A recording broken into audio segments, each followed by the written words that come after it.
যুগান্তকারী পরিবর্তন করার চেষ্টা করা হয়েছে দেবীপুর সরকারি প্রাথমিক বিদ্যালয়ে। আসসালামু আলাইকুম, আশা করেন সকলে ভালো আছেন এবং আপনাদের দোয়ায় আমিও ভালো আছি। আজকে চলে এসেছি দেবীপুর প্রাইমারি প্রাথমিক বিদ্যালয়ে। এখানে এসে দেখছি যে সুন্দর করে নার্সারি করে রাখছে, কাঁঠাল গাছ, ফুল গাছ, অনেক কিছু লাগিয়ে রেখেছে এবং সুন্দর একটি স্কুল, চারিদিক বেড়া দেওয়া আছে এবং লাল রং করা আছে, একটু বসার একটা জায়গাও আছে। চারিদিকটা কত সুন্দর করে বাঁধানো এবং রাস্তার পাশেই দেবীপুর মোড় থেকে খুব কাছে নিকটেই এই প্রাইমারি স্কুল। প্রাইমারি মানে অনেক জড়িত মায়া, মহব্বত, ভালোবাসা, প্রত্যেকের যেন মায়ের মাখা একটি ভালোবাসার মধ্যে ভালো একটি সময় কাটানোর একটি জায়গা। তাই তো আমি আজকে চলে এসেছি দেবীপুর সরকারি প্রাথমিক বিদ্যালয়ে, যা স্থাপন করা হয়েছে 2000 সালে এবং 1992 সালে এই বিল্ডিংটি স্থাপন করা। তো যাই হোক, আমি চলে এসেছি এবং আজকে এখানে ব্যয়টা দেখতে পাচ্ছেন যে কত সালে নির্মাণ করা হয়েছে, এটাও এখানে দেখতে পাচ্ছেন। আর এত সুন্দর করে রড দিয়ে সুন্দর করে ভেতরে আটকানো আছে যে আমি স্কুল অফ থাকা অবস্থায় আসছি এবং আজকে যে জন্য এসেছি এবং আপনাদের যে জিনিসটা দেখাবো, এটা একটা যুগান্তকারী পরিবর্তন বলতে পারেন। এরকম পরিবর্তনটা হওয়া অবশ্যই দরকার, কারণ কিছু পরিবর্তন না আসলে হয়তো আমাদের ভবিষ্যৎটা পরিবর্তন হওয়া সম্ভব না।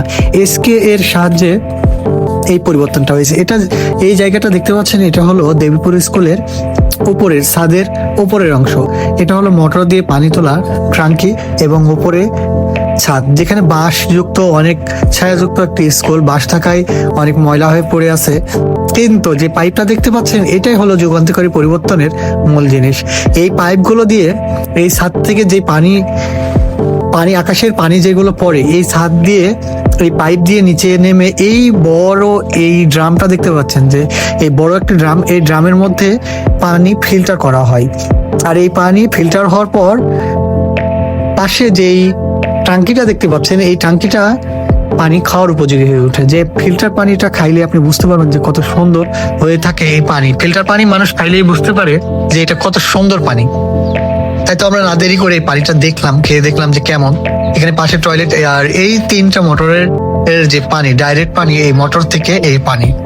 এখানে পরিবর্তনটা হলো যে এই পানিটা আসবে এবং ফিল্টার হবে, ফিল্টার হওয়ার পর এই ট্যাঙ্কিতে যাবে। আর যেই পানিটুকু বেঁচে যাবে সেই পানিটুকু 240 ফিট কি তারও বেশি ভূগর্ভে এই পানিটি দিয়ে দেওয়া হয়েছে, যেন এই ধরা পানিটি নষ্ট না হয়ে মানুষের খাওয়ার উপযোগী হয় এবং বাড়তি পানি নিচের মাটির নিচের তলদেশে চলে যায় এবং পরবর্তীতে ওই পানিটি আবার ফিল্টার হয়ে আমরা ওই পানি ব্যবহার করতে পারি। আমাদের তানোরের পানির যে অবস্থা তা আপনারা অবশ্যই জানেন যে এটি স্মৃতিসৌধ, যে তানোরে